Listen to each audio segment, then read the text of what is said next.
उसका वृत्तांत तुम आरंभ से ही सुनो। मैं तुमसे प्रसन्नतापूर्वक सब कुछ बताती हूँ। पूर्व जन्म में वह पिशाच बिंदुक नामक ब्राह्मण था।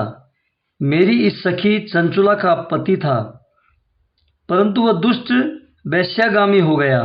स्नान संध्या आदि नित्य कर्म छोड़कर अपवित्र रहने लगा। क्रोध के कारण उसकी बुद्धि पर मूढ़ता छा गई थी।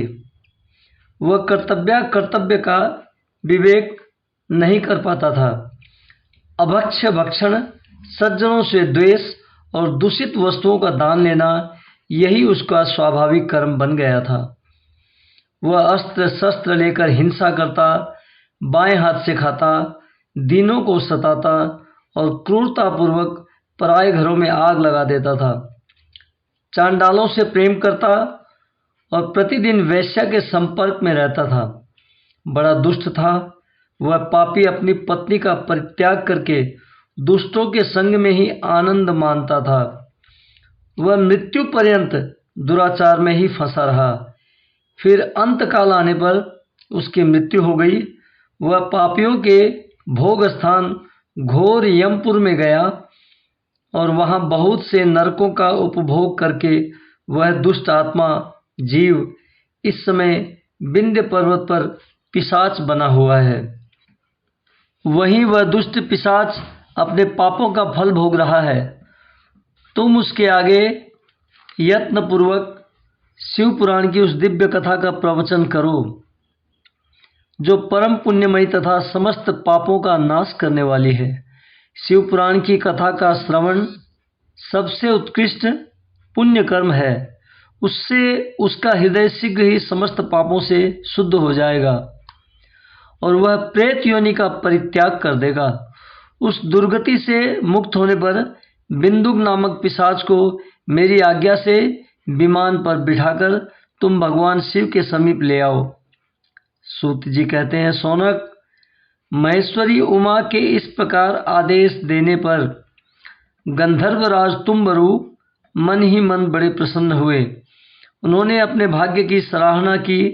तत्पश्चात उस पिशाच की सती साध्वी पत्नी चंचुला के साथ विमान पर बैठकर नारद के प्रिय मित्र तुम्बरु वेगपूर्वक विंध्याचल पर्वत पर गए, जहां वह पिशाच रहता था। वहां उन्होंने उस पिशाच को देखा। उसका शरीर विशाल था, ठोड़ी बहुत बड़ी थी। वह कभी हंसता, कभी रोता, कभी उछलता था। उसकी आकृति बड़ी विकराल थी।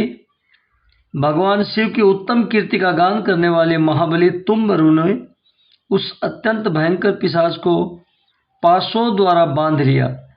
तदनंतर तुम्बरु ने शिव पुराण की कथा बांसने का निश्चय करके महोत्सव युक्त स्थान और मंडप आदि की रचना की।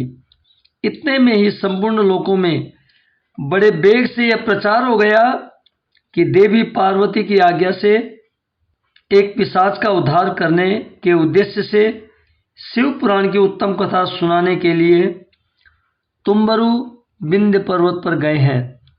फिर तो उस कथा को सुनने के लोभ से बहुत से देवर्षि भी शीघ्र ही वहां जा पहुंचे। आदर पूर्वक शिव पुराण सुनने के लिए आए हुए लोगों का उस पर्वत पर बड़ा अद्भुत और कल्याणकारी समाज जुट गया।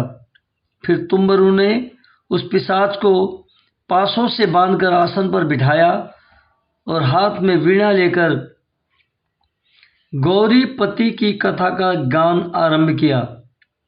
पहली अर्थात विद्येश्वर संगीता से लेकर 7वीं वायु संगीता तक महात्म्य सहित शिव पुराण की कथा का उन्होंने स्पष्ट वर्णन किया।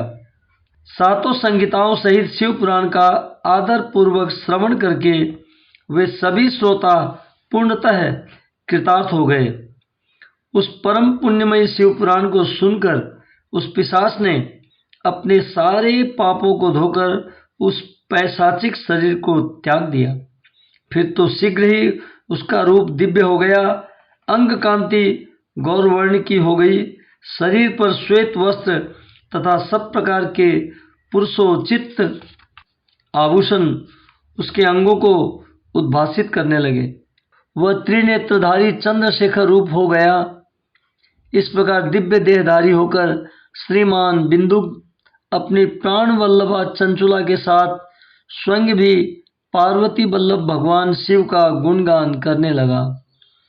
उसकी स्त्री को इस प्रकार दिव्य रूप से सुशोभित देख वे सभी देवर्षि बड़े विस्मित हुए।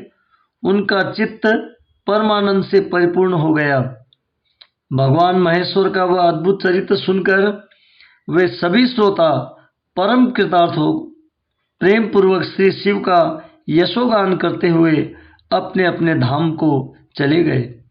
दिव्य रूपधारी श्रीमान बिंदुक भी सुंदर विमान पर अपनी प्रियतमा के पास बैठकर सुखपूर्वक आकाश में स्थित हो बड़ी शोभा पाने लगा। तदनंतर महेश्वर के सुंदर और मनोहर गुणों का गान करता हुआ वह अपनी प्रियतमा तथा तुम्बरु के साथ शीघ्र ही शिवधाम में जा पहुंचा। वहां भगवान महेश्वर तथा पार्वती देवी ने प्रसन्नतापूर्वक बिंदुक का बड़ा सत्कार किया और उसने अपना पार्षद बना लिया। उसकी पत्नी चंचुला पार्वती जी की सखी हो गई। उस घनीभूत ज्योति स्वरूप परमानंदमय सनातन धाम में अविचल निवास पाकर वे दोनों दंपति परम सुखी हो गए।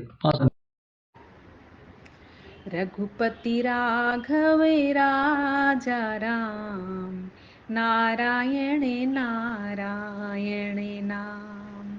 रघुपति राघव राजा राम, नारायण नारायण नाम। शिव जी के डमरू से निकला रघुपति राघव राजा राम। नारद की वीणा से निकला नारायण नारायण नाम। नारद की वीणा से निकला नारायण नारायण नाम। अर्जुन के गांडीव से निकला जय मधुसूदन जय घनश्याम।